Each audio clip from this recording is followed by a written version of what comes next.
Wie het van de morgen nog meest bewolkt je zeggen, al een peer opklaringsbinnen kom je bij mij in Haas. En dan van de middag, ja, moest die zinnen er wat meer en meer terugkomen. En dan ga je toch wel dat droeg waren wat weer positief is. De verwachting.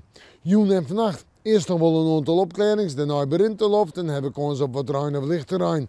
Ja, dan is het vannacht toch heel bewolkt. Hè. En de temperaturen vannacht zijn 8 tot 10 graden en de wind uit het westen tot zuidwesten. Nou, die is krachtig onthut in het watergebied, krijgt 6 zon en verderop de provincie een matig vrij krachtig wind. En dan moeten we uit. We beginnen nog met de bewolking. Maar ruim, lichte ruim, per buien, buikjes. Maar ik denk letter in het watergebied en in het kustgebied ik nog kans op een beetje zinnen. Het spant er al hier wat om.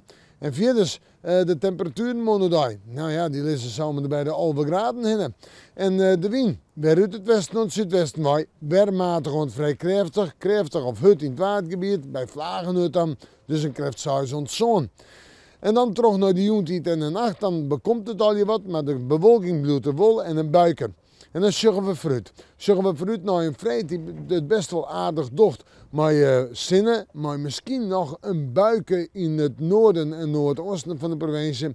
En een temperatuur om het bij de 11 graden heen. Op sneeuw betekent ruim en lichte ruim, 11 graden. Op sneeuw droege daar is het nou liekend, maar het zijn 10 graden. En dan de zinnen er aardig bij. Misschien let er een bui. We moeten morgen maar weer even in het waarschuwen.